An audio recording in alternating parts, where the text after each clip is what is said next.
sekali lagi pada malam hari ini tema yang kami ambil adalah waktu kelegaan. Karena itulah yang kita inginkan terjadi dalam kehidupan kita semuanya. Saya ambilkan dari Kisah Para Rasul pasal yang ketiga.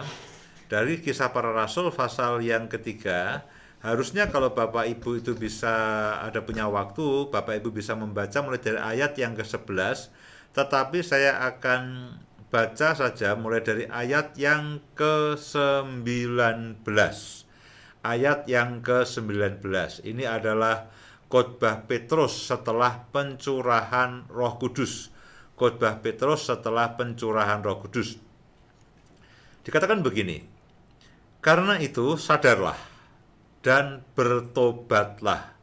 Bertobat itu artinya berbalik arah, ya. Bertobat itu artinya berbalik arah dari jalan kehidupan kita sendiri, apa yang kita tempuh sendiri, lalu kembali kepada Tuhan, supaya dosamu dihapuskan. Karena hanya di dalam Dialah ada pengampunan dosa, hanya di dalam Kristuslah ada penebusan, karena hanya ada dalam Kristuslah itu ada pembenaran. Karena itu sadar, saudara dan saya itu harus sadar kita adalah orang berdosa. Kita ini orang berdosa, dan dosa itulah sumber semua masalah dan sumber semua persoalan. Sebelum manusia jatuh di dalam dosa, tidak ada penyakit, tidak ada pergumulan, tidak ada kesusahan, tidak ada kesedihan, tidak ada berbagai macam hal yang terjadi, yang buruk-buruk itu tidak ada. Namun setelah manusia jatuh dalam dosa, nah barulah semua hal itu terjadi. Karena itu dikatakan begini, karena itu sadarlah dan bertobatlah, supaya dosamu dihapuskan. Kita menerima akan pengampunan dosa yang daripada Tuhan. Nah, pengampunan dosa itulah titik balik sebetulnya. Ya, pengampunan dosa itu adalah titik balik. Jadi begini, dosa itu merupakan titik balik dari kehidupan manusia yang harusnya tanpa dosa, yang baik, yang penuh dengan damai sejahtera, penuh dengan kebaikan, penuh dengan ketentraman, penuh dengan hubungan yang persekutuan yang intim dengan Tuhan, segala yang baik. Nah, ketika dosa itu terjadi, itu menjadi titik balik. Sejak itulah manusia jatuh di dalam dosa, dan timbullah dengan berbagai macam persoalan, berbagai macam konflik, berbagai macam penyakit, berbagai macam masalah yang ujungnya adalah maut atau kematian kekal selama-lamanya. Itu adalah dosa merupakan titik balik dari kehidupan yang baik menjadi kehidupan yang menuju maut. Nah, sebelum menuju maut,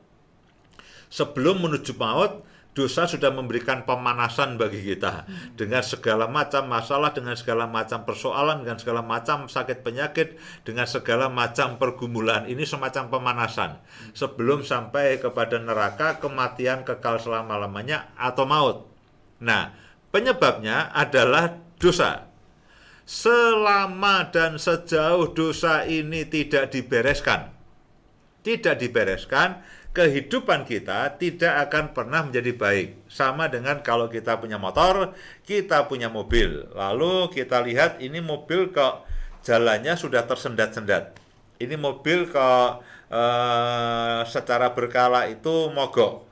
Ya, secara berkala itu kok punya persoalan. Nah, selama penyebabnya tidak dicari dan penyebabnya tidak diperbaiki, entah businya lah, entah karburatornya lah, entah apapun, bagian mesinnya apapun yang menyebabkan itu rusak, sejauh ini tidak diganti, maka kerusakan itu makin lama akan makin banyak.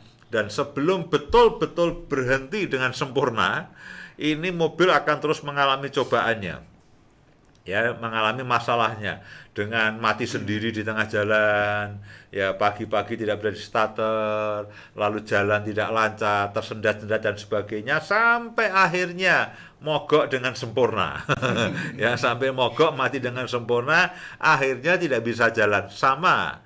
Nah, selama sejauh selama lalu yang menyebabkan kerusakan ini tidak ditemukan dan tidak diperbaiki, itu mobil akan begitu terus dan makin lama makin buruk. Hal yang sama terjadi dalam kehidupan saudara dan saya. Akibat dari dosa itu menyebabkan berbagai macam masalah, menyebabkan berbagai macam persoalan, semua masalah baik personal, dalam hubungan kita dengan pasangan kita, dengan keluarga kita, hubungan orang tua anak yang tidak harmonis, orang tua dan suami istri yang mungkin terhadap pasangannya menyakiti dan sebagainya, orang tua terhadap anak-anaknya tidak bisa mengasihi lalu menyakiti anak-anaknya, anak-anak yang memberontak kepada orang tuanya, anak-anak yang kecewa kepada orang tuanya, lalu belum masalah keuangan, belum masalah sakit penyakit, belum masalah apapun ya dengan manusia, dengan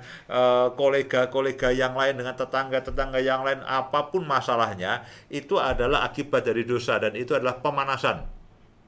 Itu adalah pemanasan sebelum sampai kepada maut, kematian kekal selama-lamanya. Nah, penyebabnya harus dipatahkan. Penyebabnya harus ketemu, penyebabnya harus diselesaikan. Supaya apa? Kehidupan kita membaik. Arahnya bukan arah kepada maut dan arah kepada neraka, tapi arahnya adalah kepada kehidupan kekal, arahnya ke surga. Nah, titik baliknya adalah sadar. Yang pertama, titik baliknya itu sadar. Iya, ini hidupku makin lama makin memburuk. Aku butuh bertobat, aku butuh Tuhan Yesus. Kenapa? Karena hanya Tuhan Yesuslah satu-satunya pribadi yang bisa membereskan dosa. Dosa itu tidak pernah bisa dibereskan. Dosa itu tidak bisa dibayar dengan uang entah 1 juta, 1 miliar dan sebagainya. Dosa itu tidak bisa dibayar dengan healing kemana-mana, itu tidak bisa. Saudara mau healing ke seluruh muka bumi, bahkan Pak saya tidak puas healing di healing di bumi ini. Saya mau ikut pesawat ulang-alik antariksa, saya mau healing ke luar angkasa ya. Itu tidak bisa menghapuskan dosa. Itu tidak bisa menghilangkan dosa. Ya, karena dosa itu ya sudah, itu pemberontakan kepada Tuhan dan itu mengikuti akan kemauan si jahat. Nah, satu-satunya cara, titik awalnya adalah saudara dan saya harus sadar. Sadar, saya perlu dibebaskan dari dosa. Saya perlu dibebaskan dari kutuk dosa. Sama saja dengan kendaraan kita perlu direparasi. Perlu dibawa ke bengkel. Perlu diperbaiki. Supaya apa? Supaya bisa jalan dengan baik. Nah, demikian juga dikatakan sadarlah. Nah, ketika sadar lalu bertobat. Bertobat itu apa? Berbalik arah. Dari kehidupan yang mengikuti kuasa kegelapan, lalu aku perlu Tuhan Yesus. Nah, itu bertobat. Dari kuasa kegelapan, daripada kuasa si jahat, daripada kuasa si iblis, lalu kembali kepada Yesus. Bertobat itu artinya berbalik arah. Itu berbalik arah. Tujuan hidup kita balikkan arahnya dari tujuan hidup yang mengikuti akan kuasa kegelapan, kuasa kejahatan, kuasa si jahat, kuasa si iblis, lalu kembali kepada Tuhan. Karena itu sadarlah dan bertobat. Ketika saudara sadar, saudara berbalik kepada Tuhan, lalu memandang pada Tuhan dan percaya kepada Tuhan Yesus dan berseru, Tuhan, tolong saya. Ya, ketika kita sadar, kita bertobat, kita berbalik arah, kita menghadap Yesus, kita percaya, lalu Alkitab mengatakan supaya dosamu dihapuskan.